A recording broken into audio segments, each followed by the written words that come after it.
As we're going along on this journey together, exploring our debt and making our game plan for how to tackle it, there's nothing more encouraging and motivating than transparency and accountability.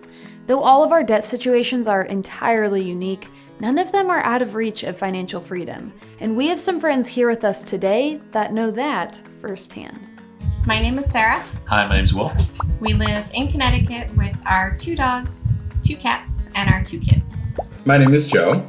It's just me and my dog Arby in our little apartment here in the Hampton Roads area of Virginia. My name is Emily Brookhart. I live in Las Vegas, Nevada with my cat, Oliver. Hi, my name is Bianca Mema. My name is Lester Mema. We live in Texas. We live together with our 10-month-old baby. My name is Abby, and I live in the Denver area of Colorado. I live with my 3 kids and my sweet husband and my cat. Now, our debt journeys all start somewhere, and you'd be surprised at how far back your story might have actually started. We all learn about money growing up, but that doesn't mean we were taught about money intentionally.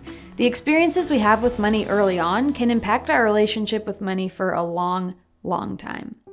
The biggest lesson I learned about money growing up is that you just don't talk about money. It's not polite. The primary thing I learned about money was that there just was never enough of it. Money was this scary, dangerous thing. My parents were very intentional about making sure that I understood the value of $1 and that I worked for my money. And I got to witness a lot of the financial struggles after my parents got divorced when I was around 10 or 11. And so if anything, it created this spirit of poverty. Like, I feel like I don't have what I need, or I'm on the brink of not having what I need. I do remember my parents struggling with money quite a bit.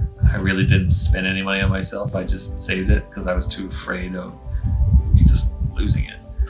So now it's time for the deep dive.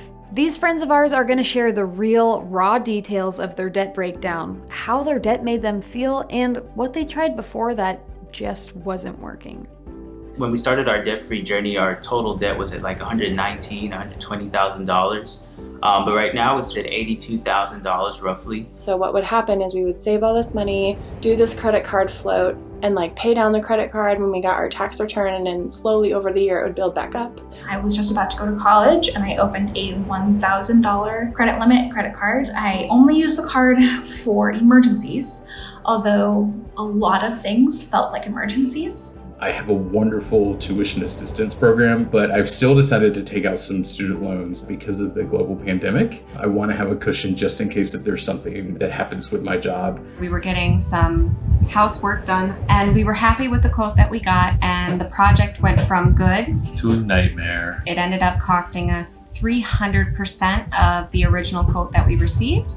The way that I feel about our debt is it's kind of like a weighted vest. I would say debilitating. Sort of this socially accepted necessary evil. More than anything, it feels like a liability, which is preventing us from doing things that we want to do. I feel pretty uneasy about my debt. Yeah, it terrifies me, honestly. It was a lot of anxiety. It was sort of this crushing feeling of, oh my goodness, this is really stopping me from feeling I can live my life. I was embarrassed that I had the debt with not much to show, and I always felt like I was one unexpected bill away from not being able to put food on the table or take care of my dog. Someone asked me the other day what else I've done to get out of debt before YNAB, and the short answer is nothing. I didn't really have any specific strategy for getting out of debt. I was a spreadsheet forecaster, for lack of a better word. Before YNAB, we tried a lot of things. We had all these papers and Excel sheets, and we tried Mint, we tried Every Dollar, we tried so much, and we just couldn't roll with the punches. That was, for us, that was like the magical ingredient for YNAB, was that every month shouldn't be the same and doesn't have to be. I wasn't doing anything other than making minimum payments on my credit cards. YNAB has been the thing that has really gotten me on track and actually started addressing the issue of my debt. When we first listed all of our debt all together and saw that we were in the 6 figures, we felt very uneasy about it, and it kind of also lit a fire under us to get out of debt. We felt surprised, shocked, despair, and some shame. I mean, $80,000 is a lot of money. And like at that point, $80,000 wasn't even our combined salaries. Really listing it out and studying it and just kind of seeing it all there in front of you, it was the first step. And it was definitely what lit a fire under me to try and pay off this debt as soon as humanly possible. It honestly felt like a mountain I couldn't climb. Now, after YNAB, I feel in much more control. I have a debt pay down plan, and I'm comfortable with the time that it's going to take me to pay that down. Being debt-free felt very out of reach. And now I feel really empowered. Like, we know exactly where our money is going, and I don't feel shame about it anymore. I feel like I have choices.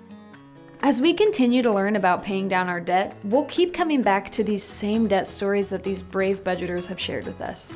In the meantime, congrats on completing lesson number 1, creating your debt pay down plan. And we'll see you in lesson number 2, where we learn about debt prevention and the secret to staying out of debt.